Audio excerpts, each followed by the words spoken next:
형제님, 안수집사님 옆에 앉으면 훨씬 좋아요. 오늘은 거기 앉으시고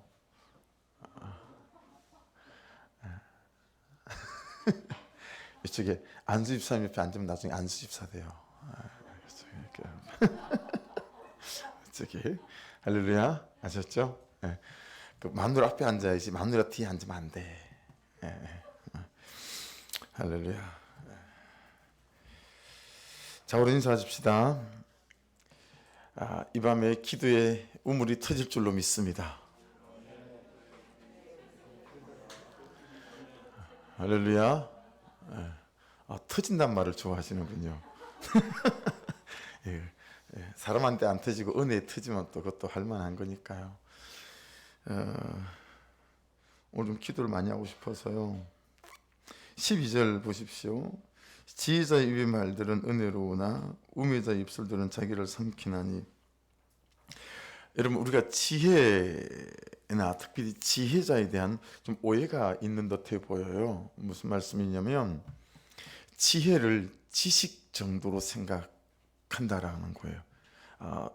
전도서에서 말씀하시는 이 지혜는 지식이 아닙니다. 지식이 아닙니다.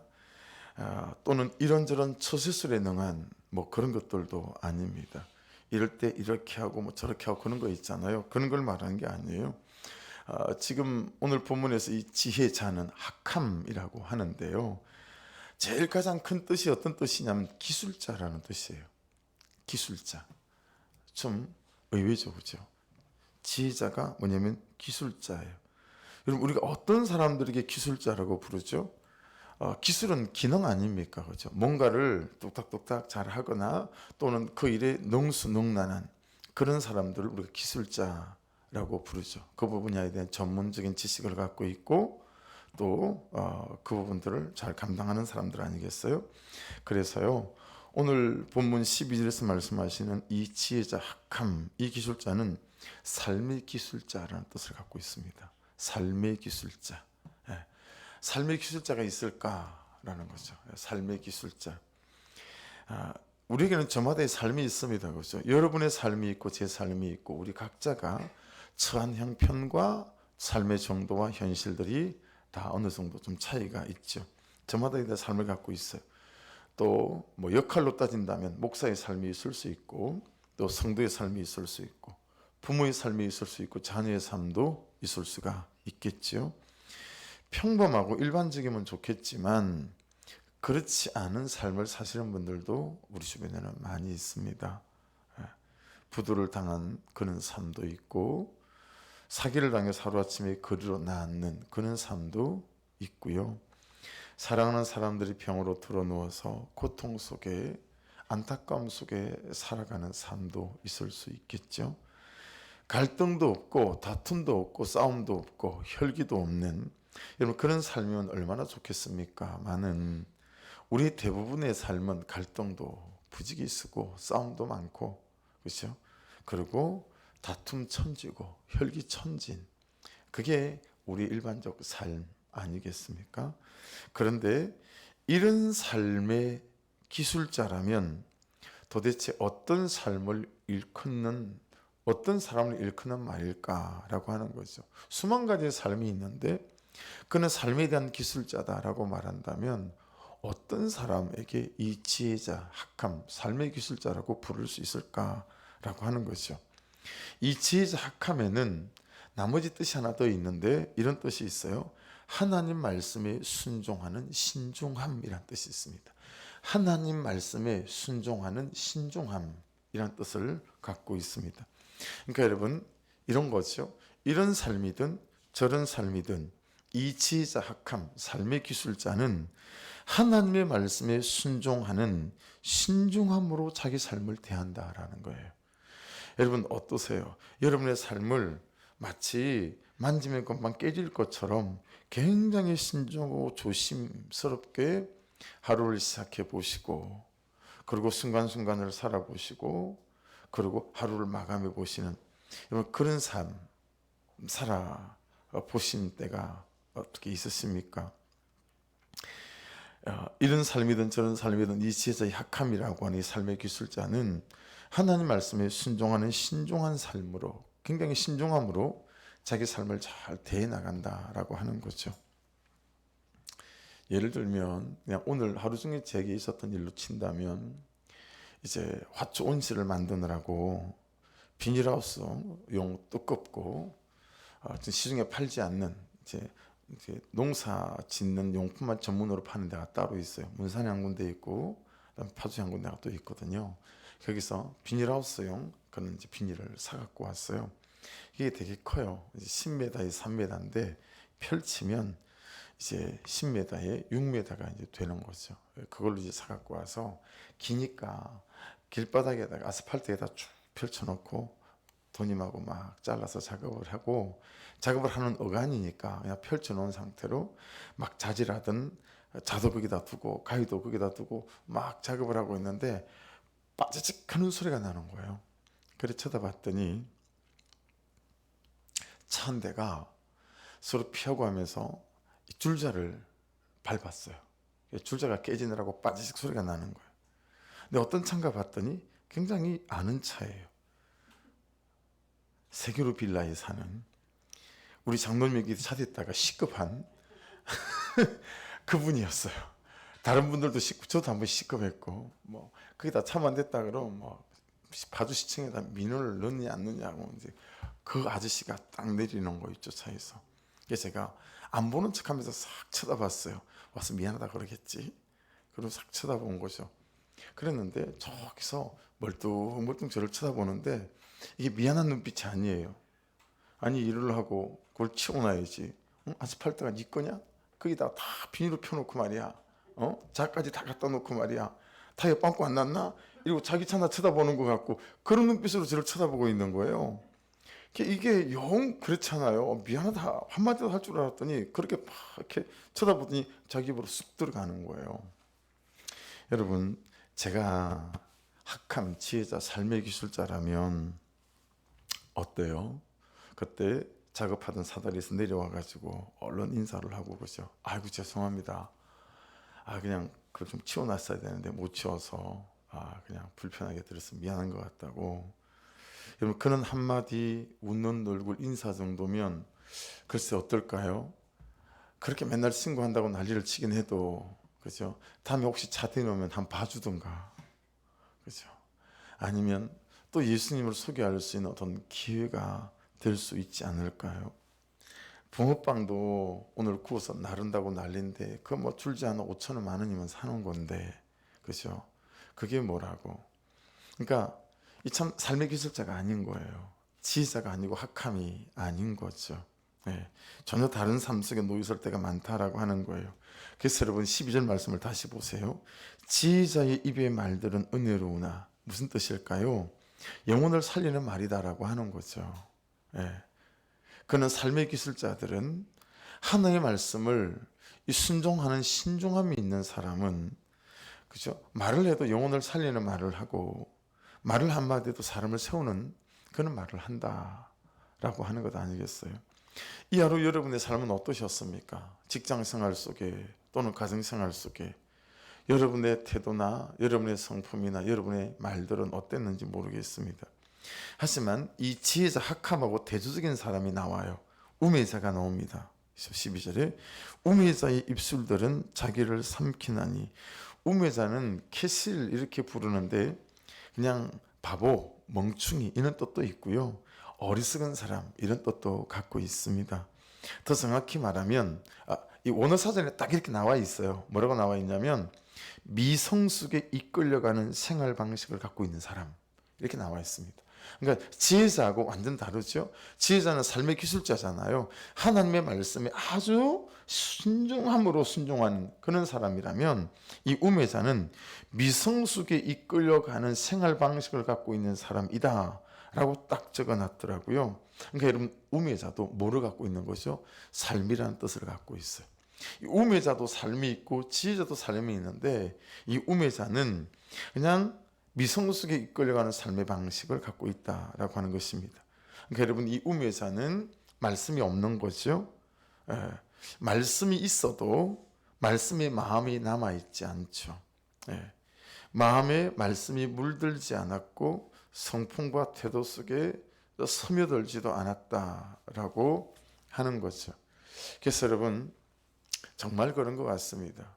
예, 정말 주일날 말씀을 이렇게 쭉 준비하면서 제가 26세 신학을 시작하고 그리고 1학년 2학기 때부터 사역을 시작했으니까 20년이 벌써 넘었네요. 그죠?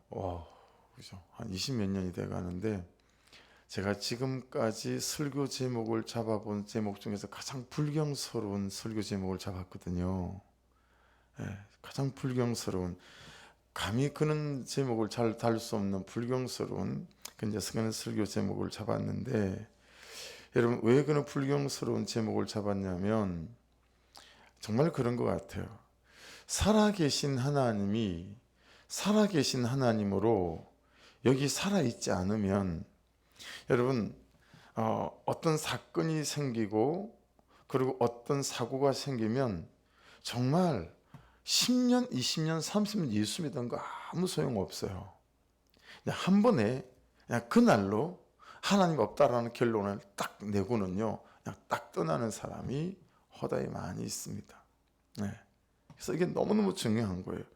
여러분 우매자는 말씀도 없고 하나님도 없고 그러다 보니 미성숙에 이끌려가는 생활 방식을 갖고 있다라고 하는 거니까요.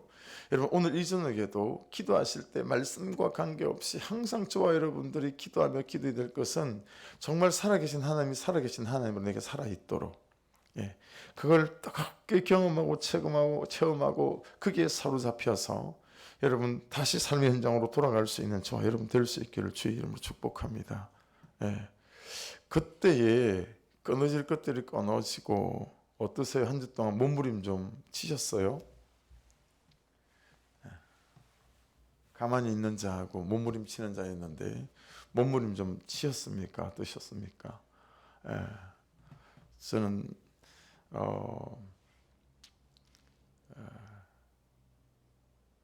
큰일 났네. 참 우리 갔다 온 데가 어디죠?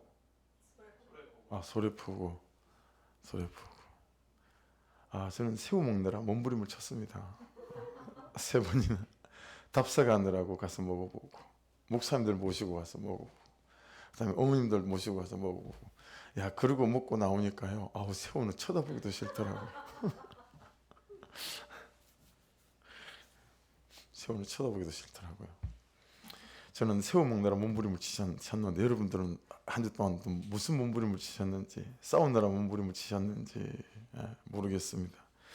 여러분 살아계신 하나님이 살아계신 하나님으로 완전하게 다 내 심령과 내 삶을 사로잡는 거기에 몸부림이 있는 성령 대망이가 될 수 있기를 주의 이름으로 축복합니다. 그래서 여러분 기도 시작하면 그냥 불 다 끄고 기도 시작하면 제가 항상 부탁드리잖아요. 같이 앉아 있으면 부부가 기도 잘 안 돼요. 뚝뚝 떨어져서 막 그런데 드럼 안쪽에 그런데 구석에 들어가서 가지고 막 기도하시고, 막 큰 소리로 또 기도하고 싶으면 막 3층 올라가셔도 되고 유아실에 들어가셔도 되고, 그죠? 막 그런 데 들어가셔서 막 또 기도도 하시고 그런 밤이 됐으면 좋겠습니다. 그러니까 여러분 입으로 나오는 말도, 우매자는 입으로 나오는 말도 하나님의 말씀을 거친 말이 아니라 본성을 따라 나오는 혈기의 도구고 또 분노의 통로고, 가장 중요한 이 관계라는 것을, 이 관계라는 삶을 깨트리는 그런 폭탄 같은 거인 거죠. 그래서 여러분 12절에 다시 보시면 우매자의 입술들은 자기를 삼키나니 그랬습니다. 여러분 자기를 삼킨 자라고 하는 말은 아무도 내 발을 걸거나 나를 뒤에서 덩 떠밀어서 나를 자빠지게 만들거나 엎어지게 만든 사람이 없어요. 자기가 자기를 넘어지게 하고 엎어지게 하고 자빠지게 하고 자기 신세를 망치게 하는 사람이란 뜻이거든요. 그래서 메시지 바이블에는 봤더니 이걸 그렇게 풀어놨어요. 우매자 입술은 자기를 삼키나니 자기 신세를 망치게 하는 사람이 자기다라고 하는 거죠. 그러니 여러분 한번 생각해보고 적용해 볼 일이에요. 가만 여러분 이렇게 목장을 하다 보면, 또는 신방을 하다 보면, 또는 이런저런 사람들의 말을 들어보면 항상 누구 때문에 내가 그렇게 됐다고 얘기해요. 그 사람 때문에 내 인생이 그 사람 때문에 내 결혼 생활이, 그 사람 때문에 내 직장 생활이, 항상 그렇게 얘기하잖아요. 근데 여러분, 말씀을 통해서 우리가 깨닫는 바는 뭐냐면 항상 내 인생에 태클을 거는 사람은 내 자신이다라는 걸 우리가 잘 유념해야 합니다. 내 자신을 자빠지고 엎어지게 만드는 사람이 나다라고 하는 부분에 대한 인정이 있어야 된다라고 하는 거죠. 그래서 제가 가장 크게 동의하는, 여러 목사님들 많잖아요. 저도 선배님들 중에 윤석전 목사님 말씀 중에 제가 가장 동의하는 것 중에 하나가 교회 부흥과 목회의 가장 큰 걸림돌은 목사 자신이다라는 말이에요. 그 말이 정말 공감이 되고 동의가 되어집니다. 여러분 인생의 가장 큰 방해꾼 누구냐면 여러분 자신이다 라고 하는, 말씀 없는 나, 살아계신 하나님이 살아계신 하나님으로 내 심장이 없는 내가 가장 큰 내 인생에 내 신세를 망치게 하는, 그런 넘어지게 하고 엎어지게 하는 자다라고 하는 것이 우매자가 자기를 삼키는 거다라고 표현해놨다라고 하는 것입니다. 그래서 13절 이렇게 말씀하세요. 13절 보세요. 그의 입의 말들의 시작은 우매요, 그의 입의 결말들은 심히 미친 것이니라. 네. 그리고 14절을 보십시오. 우매자는 말을 많이 하거니와, 여러분 이 14절의 전반부 우매자는 말을 많이 하거니와, 이 말은요 13절하고 14절의 결론이거든요. 무슨 뜻이에요? 삶은 없고 말만 많은 거예요. 네. 순종은 없고 말만 많은 거예요. 역할에 대한 순종할 생각이 없어. 그런데 요구만 많아요. 요구만 많아요. 여러분 내 모습이고 여러분의 모습들일 수 있지 않을까요? 예. 저는 이기게 하는 힘이라고 하는, 오늘 새벽 예배 때 말씀이 이제 정말 많이 은혜가 됐어요. 예. 정말 많이 은혜가 됐거든요. 그러니까 그런 말씀들을 깨닫고 하면 아침에 현관문을 열고 저 7시 되면 집에 들어가는데 들어가는 제 마음이나 감정 상태가 달라요. 예. 그냥 식탁에 그 시간 되면 꼭 아들이 식탁에 앉아 있거든요. 우리 아드님은 항상 아침부터 삼겹살을 드시는 분이 돼가지고요. 예. 항상 집에 가면 밥을 먹고 있어요. 무슨 밥을 먹든.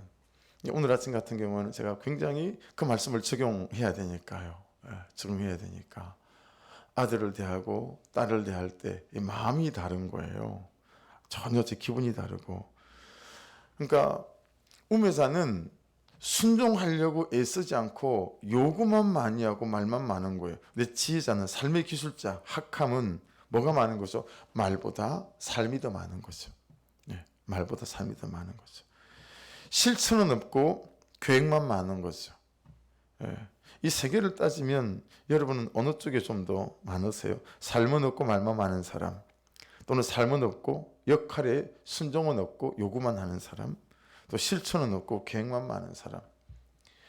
저는 계획 짜고 계획 짜고 하는 걸 좋아하다 보니까 저는 여기에 좀 실수가 많은 것 같아요. 계획 짜고 그냥 계획 짜놓은 대로 그냥 있고, 여러 가지 핑계들을 대고 합리화를 시키면서 말이죠. 이런 말 들어보셨습니까? 인천 앞바다에 사이다가 떴어도 곱부가 없으면 못 마신다. 키스. 여기서 곱부가 뭘까요?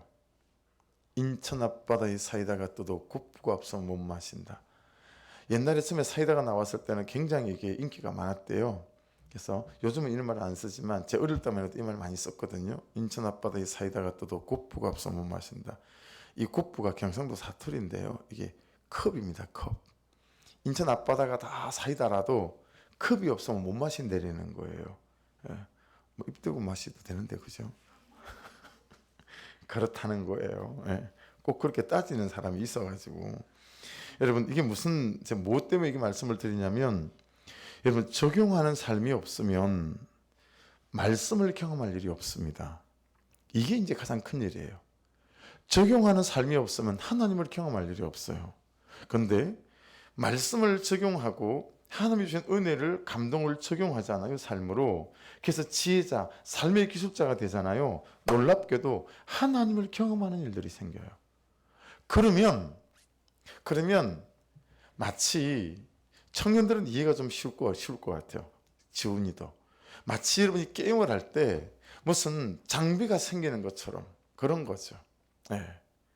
하나님을 이렇게 순종해서 이런 하나님을 경험하고 또 말씀이 말씀하신 대로 적용해서 이런 하나님을 경험하면 여러분 그게 내 배경이 되는 거예요. 그게 내 자산이에요. 예. 그게 내 재산이기도 하고요. 그러면 삶의 이런저런 일들이 부닥칠 때 여러분 사람이 위기에 더 강해집니다. 큰일이 생기잖아요. 그러면 놀랍게도 하나님이 또 뭔가 말씀하시겠구나 이런 생각이 들어요. 야, 하나님이 또 일하시겠구나. 위기가 아니라 하나님을 경험할 수 있는 기회다라는 게 여러분 그냥 순간적으로 반사적으로 동물적으로 그런 감각이 확 생겨요. 그건 순종하는 말씀에 순종하는 적용을 통해서 내 삶에서 하나님을 경험해가고 하다 보면 그게 여러분 전부 다 내 영적인 근육이 되고 내 영적인 자산들이 되어져서요. 사실 그게 내 인생의 아우라거든요. 근데 우리는 돈으로 다른 것들로 아우라를 삼으려고 하잖아요. 예. 그래서 여러분 적용하는 삶이 있으시고 또 순종하는 삶이 있으셔서 말씀이 활자가 아니라 말씀이 실제가 되는 경험이 있기를 주의 이름으로 축복합니다. 복음이 실제가 되어야 됩니다. 그러니까 그걸 이해를 못하게 했대요. 어떻게 하면 복음이 실제가 되냐요. 간단합니다. 말씀을 적용하면, 말씀을 순종하면 여러분 문자로 있는 복음이 내 삶의 실제가 돼요. 그래서 이거구나라고 손에 붙잡히는 복음이 되어지게 되죠. 어려운 거 없어요. 우리는 너무나 좋잖아요. 매일마다 말씀을 묵상하잖아요. 그렇죠?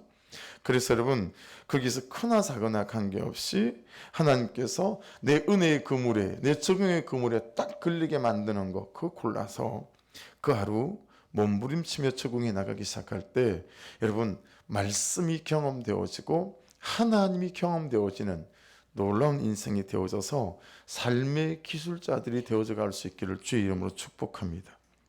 이 적용하는 삶이 없이는요 은혜 있는 삶을 마실 수 없습니다. 인천 앞바다가 다 사이다라도 고프가 없어 못 마시는 것처럼 여러분 적용이 없으면 하나님의 은혜는 널렸어요. 인천 앞바다가 뭐예요? 공기 중에 널려 있어요. 햇빛 속에 널려 있어요. 그분의 은혜와 그분의 기적들은 그냥 우리 주변에 다 널려 있어요. 말씀이 말씀하신 대로 감동 주시는 대로 에즈디 바이블이 되고 팔로디 바이블이 되면 말씀대로 말씀을 따라 살고 적용하는 삶이 되어지게 되면 이곳저곳 앉아나 서나 어느 곳에서도 여러분 말씀이 복음이 실제가 되어지는 것들을 경험해 갈 수 있기에 여러분 하나님에 대한 명백한 구체적인 증거들을 가지고 살기 때문에 여러분 오히려 위기에 강해지고요. 어려운 일이 생기면 더 하나님을 붙들려고 하는 그래서 여러분이 갖고 있는 습관들 이것들을 좀 바꿀 필요가 있을 것 같아요. 항상 말씀드리지만 잘 풀리면 예수를 잘 믿는 사람이 있어요. 약간 위험해요. 그래서 일이 안 풀리잖아요. 그럼 그냥 예배도 안 해요. 기도도 안 해요. 네. 여러분 잘 풀릴 때도 잘 믿으시고요. 일이 안 될 때는 하나님께서 기도하라고 더 크신 하나님 앞에 머물라라고 우리에게 주신 은혜의 때인 줄로 믿습니다. 그때도 하나님께 나아가시고 여기저기 기도 부탁하세요. 기도 부탁. 여러분 기도 부탁이 영성인 거 아세요? 여러 사람에게 기도 부탁하는 그 사람들이 영성이에요. 영성이 있어요. 일생가도 기도 제목으로 부탁하지 않은 분들이 계시죠. 혼자서 막 기도해서 그러신가요? 기도 제목 간절하고 절박하면 기도 제목 부탁하게 돼 있거든요. 기도 제목 부탁하고 그리고 그 기도의 끈을 붙잡고 기도할 때 그래서 여러분 이 보시면 이 우매자 같은 경우 두 가지가 없어요. 뭐가 없죠? 14절에 한번 보십시오. 우매자는 말을 많이 하거니와 첫 번째 없는 게 뭐예요? 장래의 일을 알지 못한대요. 두 번째는 나중에 일어날 일을 누가 그에게 알리리요 라고 말씀합니다. 장래의 일의 정확한 뜻은요 하야라는 단어를 썼더라고요. 무엇이 일어나다 무엇이 되다 라는 뜻이에요. 그러니까 장래에 될 일이 있겠는가 라고 직역할 수도 있고요. 꿈꾸는 일이 되겠는가 이렇게 의역할 수도 있고요. 바라고 기대하고 소망하는 일이 일어나겠는가 라고 질문해 볼 수도 있어요. 여러분, 나중에 일어날 일을 누가 그에게 알려주겠습니까? 나중에 일어날 일, 이런 말씀을 통해서, 은혜를 통해서 하나님께서 우리를 예비시키는 것 아니겠어요? 삶의 기술자들에게 부어지는 일이다 라고 말할 수 있겠죠. 그래서 15절을 보십시오. 우매한 자들의 수고는 자신을 피곤하게 할 뿐이라 그들은 성읍에 들어갈 줄도 알지 못함이니라. 다 하는 일, 다 사는 일, 그냥 그는 무난한 하루, 그냥 무난한 일에 녹초가 된다는 거예요. 그래서 무엇을 못합니까? 그들은 성읍에 들어갈 줄도 알지 못함이니라. 여러분, 성읍에 들어갈 줄도 알지 못한다라고 하니까 방법도 모르고 방향도 모르고 길도 모른다라고 하는 거죠. 예. 이 세 가지를 다 모른다라고 하는 것입니다. 우매한 자들의 수고는 말입니다. 여러분, 이렇게 이 삶의 기술자, 또 이 삶의 기술이 어떻게 연결이 되어지냐면 16절에는 이렇게 연결되어집니다. 성숙하지 못한 사람, 성숙하지 못한 통치자. 16절 한번 보십시오. 왕은 어리고 대신들은 아침부터 잔치하는 나라여 내게 화가 있도다. 이건 미성숙하죠. 그죠? 17절은 왕은 귀족들의 아들이요. 이건 이제 또 성숙한 사람들로 볼 수 있는 부분들인데 무슨 뜻이죠? 삶의 의미를 모르고 내가 누군지도 모르니, 내가 누구와 있어야 사는지도 모르니까 아침부터 잔치는 하는 겁니다. 예. 여러분, 저와 여러분이 내 인생에 그렇지 않은지 또 말씀에서 비춰봐야 되겠죠. 인생 전체를 인생 어느 한때의 잔치를 준비하기 위해 사는 사람처럼 때로는 모으고 때로는 지르고 때로는 악착같이 살고 때로는 즐기고 있고 먹고 마시는데 내가 목숨을 거는 인생은 아닌가라고 하는 것입니다. 그래서 여러분, 그 다음 말씀하고 연결되는 것이 게으름하고 성실함이에요. 18절을 보십시오. 게으른즉 습가리가 내려앉고 손을 놓은즉 집이 새느니라. 이찬수 목사님이 하신 몇 가지 말씀 중에 제가 멘토링 받을 때 제가 기억에 남는 말씀, 또 그분이 설교할 때도 이 말씀을 하시는데, 일생에서 제가 붙잡고 있는 몇 가지 중에 하나, 그것은 뭐냐면 게으름 이꼴 악이다 라는 거였어요. 게으른 건 악한 거다. 이찬수 목사님이 붙잡고 사는 몇 가지 슬로건 중에 하나라 그렇게 말씀하시더라고요. 평생 이걸 붙잡고 산다는 거예요. 게으름은 곧 악이다 라고 하는 거예요. 지금 그런 말씀을 하고 있습니다. 근데 여러분, 가장 악한 게으름이 무엇이겠습니까? 오늘 말씀을 이렇게 지금까지 쭉 말씀을 보시면서 가장 악한 게으름이 어떤 악한 게으름일까요? 하나님을 찾지 않는 게으름. 우리는 하나님을 찾지 않는 게으름을 뭐라고 볼 수 있어요? 말씀 앞에 서지 않는 게으름이라고 볼 수 있겠죠. 하나님을 구하지 않는 게으름, 하나님과 동행하지 않는 게으름, 그런 거죠.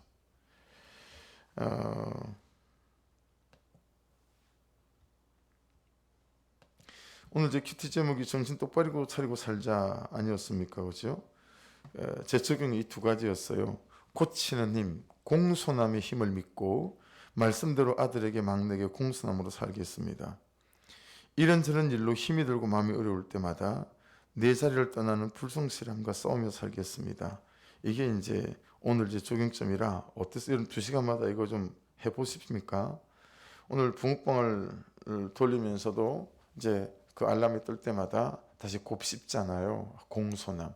야, 공손함이 그런 뜻이 있었다니. 내가 정말 공손해야 되겠다. 이런 생각을 계속하고 사는데도요. 붕어빵을 저는 보통 11개, 12개 이렇게 들고 나가거든요. 그래서 다 들고 나가시고 제 걸 딱 세팅을 해놨어요. 내가 줄 사람이 딱 정해져 있으니까요. 그랬는데 한 분이 그 중에 하나를 봉투 안에다 집어넣어가지고 좀 아침 들고 나가시면서 전사님한테 내가 이거 한 사람 줄 사람이 있다고 이거 좀 가지고 가야 될 것 같다고.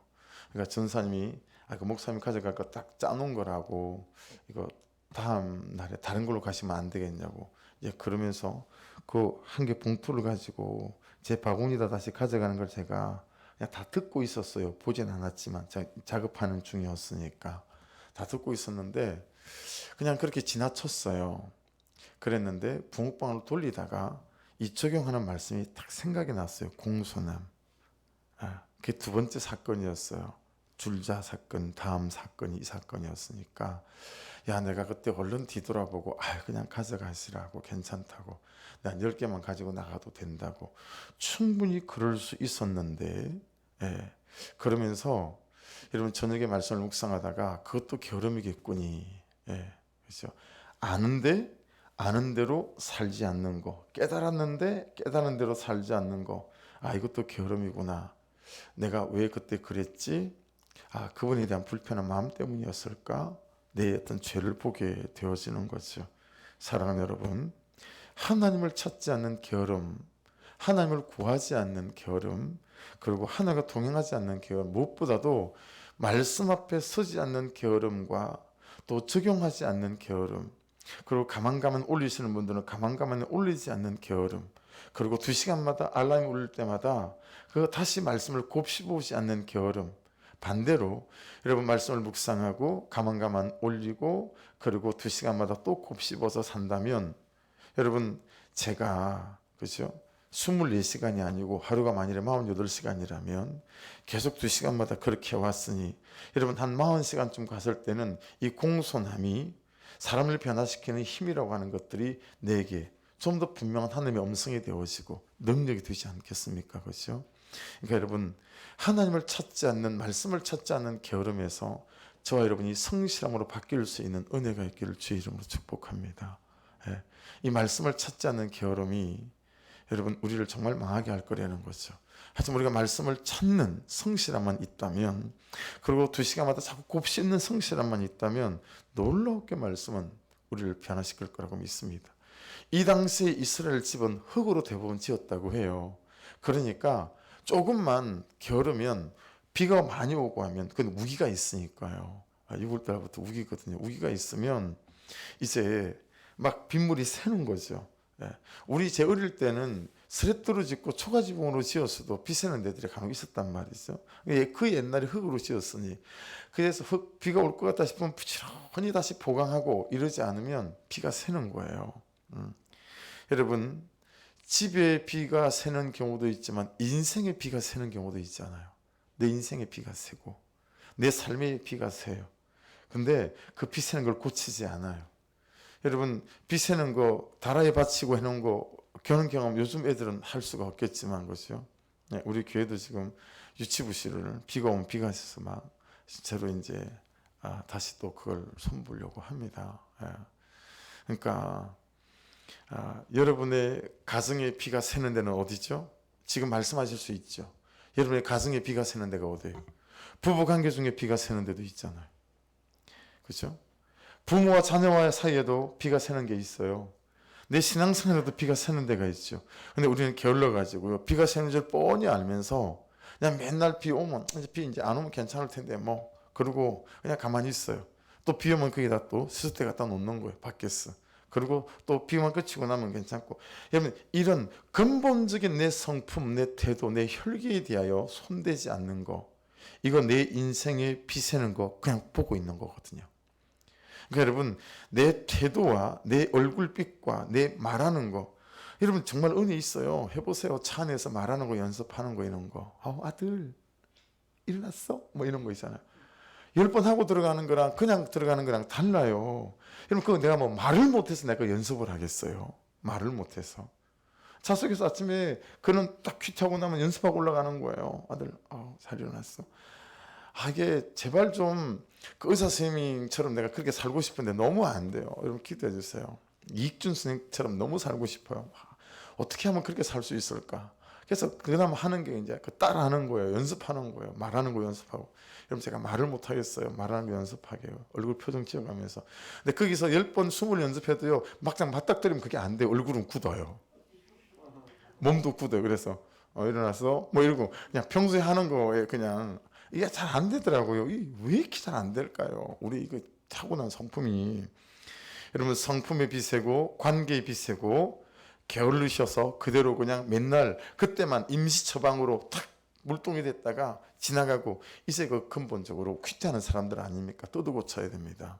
그렇죠? 그래서 여러분 그 비세는 것들을 게으름으로 쳐다보지 마시고 하나님 앞에, 말씀 앞에 구체적으로 뛰어드셔서 하나님 이거 어떡한데요? 라고 내 인생에 비세는 거, 관계에 비세는 거, 이 성품에 비세는 거 고쳐주십시오 라고 그분께 나아갈 수 있기를 주의 이름으로 축복합니다. 여러분, 왜 이렇게 하나님을 찾는 일에 게으를까요? 이유가 19절에 있어요. 19절을 보세요. 잔치는 희락을 위하여 베푸는 것이요 포도주는 생명을 기쁘게 하는 것이나 돈은 범사에 이용되느니라. 잔치와 포도주와 돈, 이것 때문이에요. 여기 잔치는 빵이라는 뜻입니다. 레헴, 베들레헴이 여러분 떡집 이런 뜻이잖아요. 레헴은 빵이거든요. 여기 레헴, 잔치, 이건 레헴입니다. 그러니까 일생 그냥 빵 그거, 네, 빵. 그것 때문에 이 하나님을 구하지 않는 게으름이 있는 거예요, 우리 안에. 거기에는 절대 게으르지 않아요. 예, 포도주, 그렇죠? 예. 그리고 돈, 여러분 돈도 말씀을 잘 읽어보세요. 돈은 범사에 이용되느니라 이랬잖아요. 근데 우리는 어떡하죠? 우리는 돈에 이용당하잖아요. 말씀이 참 멋있지 않아요? 참 말씀을 어떻게 이렇게 풀어서 써놓으셨는지. 하나님이 돈은 범사에 여러분이 이용하는 거래요. 돈은 여러분이 쓰는 거래요. 근데 우리는 전부 다 만모니즘, 돈의 종로로 타잖아요. 그냥 돈이 우리 하나님처럼 우상으로 떠받들고 그것 때문에 죽고 살고 하잖아요. 그렇죠? 예. 그런데 그렇게 애착을 가지고 사는데도 잘 안 됐던 모양이라 이 우매자가 20절을 보세요. 마지막 20절. 심중에라도 왕을 저주하지 말며. 왜 이 사람이 마음 중에 왕을 저주할까요? 여러분, 윤석열 대통령 욕해본 적 없으세요? 지금 우리나라 경제가 진짜 엉망이라는 거 여러분 혹시 아십니까? 예. 지금 달러 강세에 우리나라가 지금 대단히 경제적으로 대단히 좀 어려움이에요. 잘못하면 일본처럼 30년 막 이렇게 따라갈지도 모르는데, 예. 이제 일본보다 따라갈 수 없는 나라라고 생각했던 일본을 우리가 거의 따라잡은 처지 아닙니까, 그렇죠? 근데 내가 가난해지고 내가 힘들어지면 어떻게 해요? 나라를 욕하잖아요. 왕을 욕하고. 그런 거하고 비슷해요. 심중에라도 그렇게 돈, 포도주, 잔치를 위해 살았는데 이게 잘 안 되는 거래요. 이 사람이 심중에 왕을 저주하는 거예요. 그 다음에는요, 침실에서도 부자를 저주하는 거예요. 돈 많은 사람. 자기는 돈이 없으니까. 위에 거랑 다 연결이 되어져 있죠. 돈, 부자. 침실에서 부자를 저주하는 거예요. 옆집에 좀 잘 사는 사람 막 저주하고. 공중의 새가 그 소리를 전하고 날짐승이 그 일을 전파할 것입니다. 무슨 뜻이에요? 여러분, 사람에게 전파하는 게 뭐 무서운가요? 이 하나님이 다 들으시고 하나님이 다 아신다는 거죠. 왜 너는 나를 찾는 일에 게으르고 계속 그렇게 하면서 오히려 계속 저주하고 막 이러고 살아가니? 라고 우리에게 말씀하시는 것처럼 말씀이 들린다라고 하는 것입니다. 그래서 여러분, 오늘 말씀도 제일 큰 것은 이 하나님을 구하지 않는 게으름이라고 저는 잡았습니다. 비가 새는데도, 그래서 참 나눠보고 싶은 거예요. 여러분 꼭 기도하실 때 싹 살펴보십시오. 살펴보십시오. 내가 지금 어디에서 비가 새지? 라고 살펴보십시오. 내 비 새는 데가 어디지? 내 삶의 모든 바운더리를 쭉 펼쳐 놓으시고, 삶의 모든 상황을 펼쳐 놓으시고, 내가 이 사람과의 관계 안에서 비가 새는 건 아닐까? 직장 생활에서 비가 새는 건 아닐까? 그러면 그 비는 왜 셀까? 반드시 글로 넘어가야 돼요. 그럼 왜 비가 새지? 내 태도 때문인가? 내가 너무 맞는 말을 기분 나쁘게 해서 그럴까? 맞는 말을 정말 잘하는 분들은 아내들이잖아요. 아닙니까? 아내들이 정말 맞는 말을 거의 뭐 하나님 수준인 것 같아요. 근데 그 맞는 말을 너무 기분 나쁘게 해. 그래서 말을 하면 더 하기가 싫어. 그냥 너무 기분 나쁘게 말해가지고. 우리 아내는 안 그렇습니다. 제 아내는 안 그렇습니다. 참 애쓰잖아요. 뒷감당 못할까봐 또 불쌍히 여겨주십시오. 여러분, 저를 긍휼히 여겨주십시오. 그러니까 비세는데 좀 잘 살피세요. 잘 살피셔가지고 여러분, 그것을 위해서 울어야 해요. 그것을 위해서 금식해야 하고, 그게 지혜자입니다. 학함, 이게 삶의 기술자예요. 300기술자예요. 그래서 여러분 이거 큐티 묵상 가능 읽어보면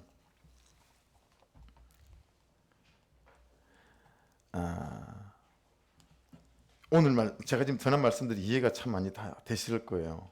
묵상을 읽어보면 하나 둘 셋 넷 다섯 번째 여섯 번째 줄 가면 아니고 두 번째 단락 보시면 오늘 본문의 우매한 자처럼 저는 여러 해 동안 신앙을 빙자해 남편의 바람을 멈추게 해달라며 요란하게 기도했지만 보세요. 속으로는 남편을 무시하고 뒤에서 많은 말로 험담했습니다. 그렇잖아요. 그죠? 이 우매자잖아요. 그죠? 비세는 내가 어딘지를 살피고 자기 죄를 보고 그는 나보다 옳도다 하고 있을 일 있었습니다 하고 이렇게 말씀 앞에 나아가는 삶이어야 하는데 겉으로는 막 열심히 기도하고 하는 것처럼 신앙하는 것처럼 하지만 사실 속으로는 맨날 남편 때문이다, 상황 때문이다 막 이러고 있는 거. 이 모습이 오늘 본문에 나오는 우매자와 너무 닮아 있었습니다 라고 이분이 고백을 하는 것입니다. 우리 말씀 붙잡고 같이 한번 기도하고 오늘은 성령을 사모하면서 같이 좀 기도하고 그렇게 좀 기도했으면 좋겠습니다.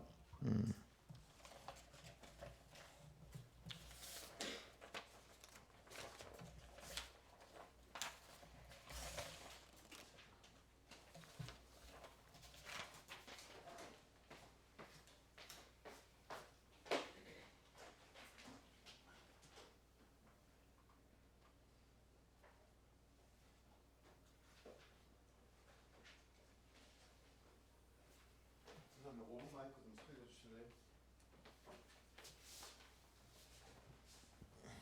오늘은 오븐 마이크 괜찮됐어요. 감사합니다. 말씀 붙잡고 먼저 좀 기도하죠. 말씀 붙잡고 기도하고 정말 내 마음 가운데 하나님으로 확 차오를 때까지 성령의 은혜로 확 차오를 때까지 그러면 비새는 데가 다 보여요. 그리고 비새는 게 대해서 인정이 되었어요. 나의 이것, 나의 죄, 나의 허물 이것도 인정이 되어져야 되거든요. 그것도 인정이 되어질 거예요. 그런 것들을 좀 보면서 기도했으면 좋겠어요. 먼저 말씀 붙잡고 그냥 바로 기도하십시다. 방송실에서 찬양 틀어주고 불은 다 꺼도 괜찮을 것 같고요.